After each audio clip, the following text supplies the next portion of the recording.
Hey guys, it's Bree here from Blossom and Branch Farm, and it is the beginning of May, so we are planting out our dahlias. Now, usually I plant out my dahlias around our last frost date. I happen to look at our 10-day forecast and it looks good, so I'm gonna go ahead and put our dahlias in the ground. Now, we are planting today into a row that was cover cropped last fall, so this was cover cropped with a mix of turnip, radish, millet. I think it was the 16 species mix, so there was a lot going on in there. And so it's ready to go. I'm just gonna plant right into that cover crop residue. I'm not going to fertilize because dahlias don't like a lot of nitrogen. We already have readily available nitrogen in our soil from our organic matter, so we're just gonna let it ride. The first thing that we do here on the farm when we're planting our dahlias is make sure that we have our support in place before we put our tubers into the ground. If you don't plan for your staking or your support before you plant your dahlias, you're going to have a bad time, okay? Your dahlias are gonna flop over, especially if they're the taller ones that we want to use for cutting varieties. They just need support. They get very tall. If you try to stake them and put the stakes into the ground after you've planted your tubers, you risk impaling them. We're actually gonna use hoops as our main structure, and we're going to spread some horizontal netting across those hoops to provide them something to grow up and through that's going to hold them in place while they grow. The other great thing about using hoops as our support structure is that we can always throw hail netting over it if we need to, and in our climate, I usually have to throw hail netting over it because we are Hail Alley. All right, let's get planting. So I'm going to start by putting my rebar into the ground. These are 1/2-inch rebar and they are 24 inches long. You could also go with an 18-inch long. It doesn't have to be quite as long as these. I'm going to use 5 of these on each side. You can go back and watch our video for how to extend your season using these tunnels. In that video, we actually space our hoops more tightly together, but because this is only going to be holding hail net, which doesn't require as much support, I'm not gonna put these as closely together. So I'm gonna go ahead and lay out my rebar.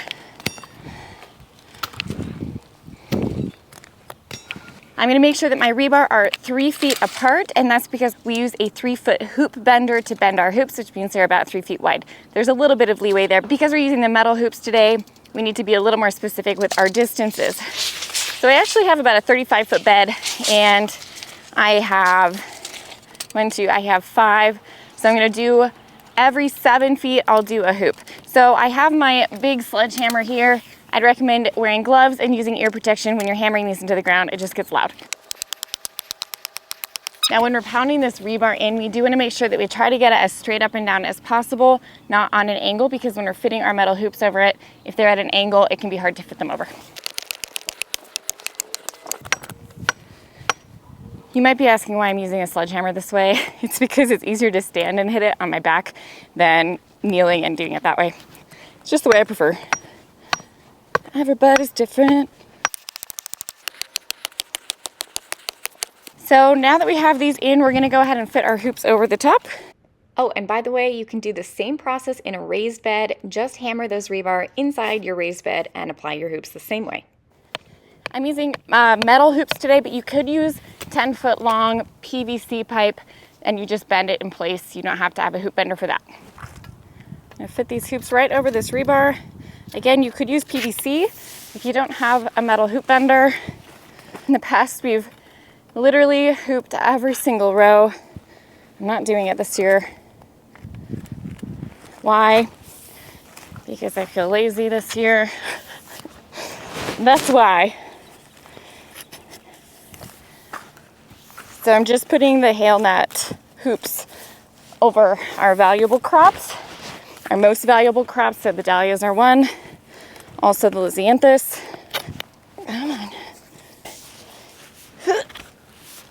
Not me being winded, just putting some hoops on some rebar. Now, if you don't want to do this with hoops, you can also use T-posts hammered into the ground, just metal posts at about the same spacing. If you don't want to use this for any kind of hail netting or shade cloth, then you don't have to do these next steps. You would just stop here and skip to the netting step. But because we're gonna use this for hail net, I'm gonna hammer in rebar on each end of the tunnel to serve as support for our rope spine that's gonna go across the top. And these pieces here go in at an angle because the rope needs to pull tension up this way. So I'm putting these in here at an angle, and because this rebar is sticking out, I would recommend getting some caps. We have these little rebar caps in case someone trips and falls, they don't impale themselves on your rebar. So I start down here This is clothesline. You could use any nylon rope. I just start by tying a knot down here at one end. And then I just go from each hoop to the next. And I like to do a round. I give a good tension here. See, I'm really pulling pretty hard because I want tension. I don't want there to be slack in this line. And then I go to the next. So I went around twice and then on to the next. A good pull.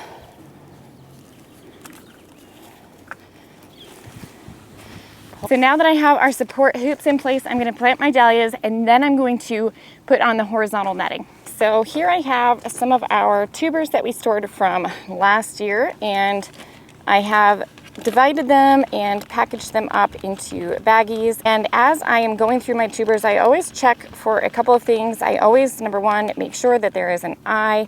So for example, on this tuber, you can very clearly see here is our eye already sprouting.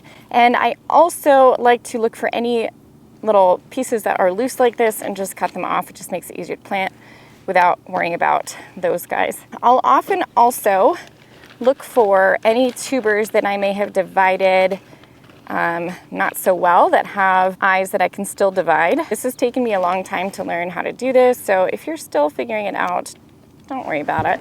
These can just make it hard. They don't really need all these tubers on here, and they can just kind of make it hard to plant, so I'm just going to remove some of them, especially if these tubers are broken off or dangling. I always plant all of the same variety together, obviously, just because they tend to get, many of them can get tall, so I like to plant by height. Because my rows are oriented north-south, I like to plant by height, and planting by height means that I can be sure that I'm not going to shade out any shorter dahlias with the taller dahlias, because some of them get quite tall. I think my tallest is When I Jill, and that one gets to, it's taller than me. It's probably about 6 feet tall. And then my shorter ones are closer to 3 feet tall. So if I put the 6 foot ones on the south end, I would be in trouble. And you'd be surprised, sometimes they might not look great, or they might be small. This one's shriveled, but it's still eyeing up. So I don't discard them in the spring until I know for sure that they're not gonna eye. If you wanna learn more about planting from tubers versus from seed, you can go back to our dahlia video, how to grow dahlias, and watch that, because that'll give you better information on all these different options for planting dahlias and what to look for in a tuber. When I'm done with these, I do reuse this pine bedding in our chicken coop, and you can also use it for mulch, which is great in the garden. If you wanna learn more about garden mulches, we just posted a video on that this week. I'm going to show dividing some. So some of these popped up and I wasn't sure when I was dividing them whether they had one or more sets of eyes. So sometimes I'll just leave them together if I'm not sure. And then in the spring, once they've eyed up, I can divide them then. So you can see this tuber has 2 eyes. So it has one here that's connected to this tuber, and it has one here that's connected to this tuber.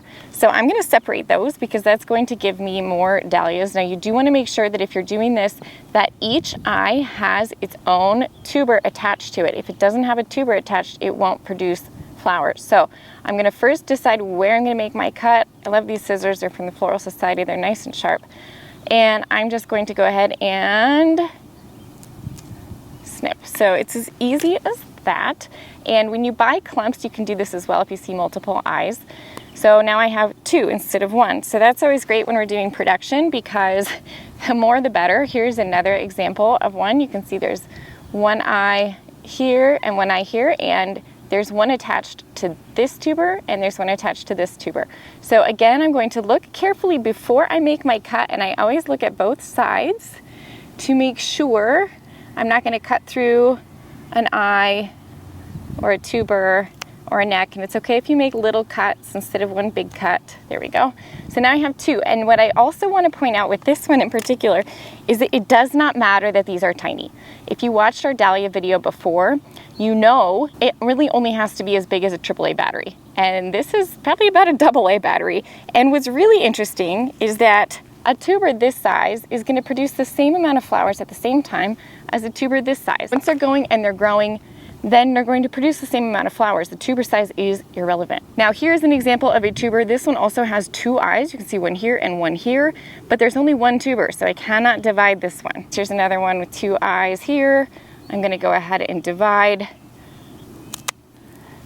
so that I have now 2 tubers. If you watched our video, you know that I prefer to plant from single tubers like this instead of from clumps, because it's so much easier, as you'll see when we're planting, to plant one this size instead of planting a huge clump of tubers with broken eyes and all messy. That's why I don't like to use the imported ones. I'm sorry, they're just a mess to plant. They're often diseased. They just have a lot of issues. So I like to buy from local farmers if I'm buying some. Sometimes when you get these dahlias, they might have long sprouts on them and they may have broken. So you can see that the eye here has broken off. It's not a big deal. It will set the dahlia back a little bit because it has to re-sprout, but it should re-sprout eyes from the same spot. So don't panic if you break off your sprout. So I have all of my dahlias set out. I have them organized. I am being sure to label this year. I'm always really bad about labeling my dahlias. Now, after they come up and sprout, we do go through and we label each one anyway for digging. And actually, if you don't want to dig your dahlias, head back over and watch our video about how to overwinter dahlias in the ground, because if you don't want to go through all of this every year, you can overwinter. We're in zone 5 and it worked for us this year. So go watch that video. But I've got my labels here, so I'm gonna go ahead and pop these in the ground and let's get planting. So I've gone ahead and laid out the tubers on top of the ground where I'm going to plant them. That way I know about how many I can fit into one row, and I am spacing them at about a 12-inch spacing. So a 12-inch spacing is enough that they'll be able to grow, but they'll also help hold each other up a little bit. Last year I planted them way too close to the walkway and then I wasn't able to get through. It was just a mess. So I'm actually pretty happy with the soil texture here. After that cover crop we did last fall, the soil texture here is actually pretty good. Considering our heavy clay, I'm pretty happy with this. So as I'm planting them in, I'm not planting them up and down like this in the ground. I'm planting them on their side with the eye pointing up toward the sky. And the reason that I'm not planting them straight up and down is because that can make them prone to rot, especially in heavy clay. If this is now about 5 inches below the surface of the soil, it's just much wetter down there. It doesn't drain as readily. Planting it on its side helps keep the moisture even. So that's why we're planting these all on their side. And again, the depth I really feel like depends a little bit on your soil type, because if you have a clay soil like I do, then you're going to want to not plant them as deeply as someone who has a sandier, more well-draining soil. Sandier, more well-draining soil, it's just gonna obviously drain more quickly. They're not gonna stay as moist, but here in clay soil, we have more tendency to rot. So that's why we're being cautious and not planting them too deep, and also planting them on their side. And you can see this is actually why a lot of farmers save the smaller tubers for themselves to plant, because they are so much faster and easier to plant than planting the big clumps. Now that we have all of our dahlias planted, and it's getting sunny and hot, so I'm gonna wrap this up. Now, normally I would wait until my dahlias have come up and sprouted and I've pinched them to apply the netting, but in the interest of making this video so you can see the full process, I'm gonna put this netting on now. Now, the reason why I usually wait is because it's easier to get in and pinch the dahlias when the netting's not in place. This is a jute netting from Conscious Gardeners, and we used to use a plastic product called Hortonova, and we did reuse it as much as possible, but it would get damaged during the season. It would break down over the years with UV exposure. It would get snipped when people were in here cutting, so then we couldn't reuse it, and throwing it away is a big concern of mine. So we would ball it up and put it in our trash bag and hope that it didn't get out. But this is a much more eco-friendly way of doing it without plastic. So like I said, it's a jute product. We're going to attach it to these hoops with zip ties. Now this is 4 feet wide, so it's gonna be a little bit long. So I'm gonna actually let it hang down a little bit on the sides. Just fine, it will help keep the sheep out of here. So we've learned the sheep love dahlias. So we're just gonna pull this out here. I'm gonna use zip ties to attach it, which I know is plastic, so not ideal. You could also use wire if you wanted to. So I'm gonna put this netting about a foot off the ground. Do the opposite side. We really wanna make sure that this is nice and taut, because as it gets wet, it will probably give.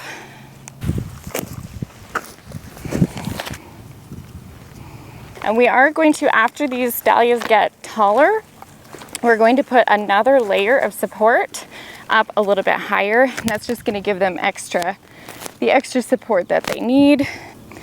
I mentioned these dahlias do get tall, so having another rope about this height all the way around. And that one I don't put on this netting. I just use a rope and go around the outside to kind of corral them together.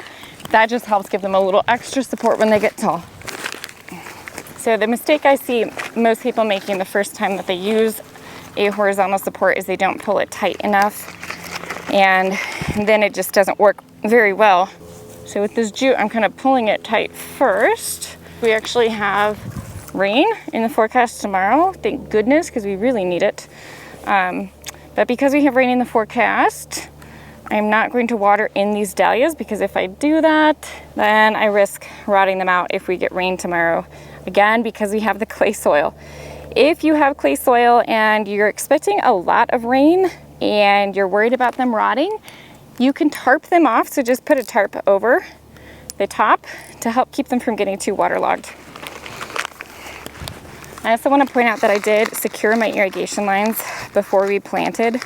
So because we use these long staples that go into the soil to hold these in place, if you're using drip tape and you try to put those staples in after you've planted your dahlias, you also risk impaling them. So the lesson here is don't impale your dahlias. Oh, that's nice and tight. I'm gonna go fix that one down on the end that doesn't look quite tight enough, and then I'm just gonna cut this off here.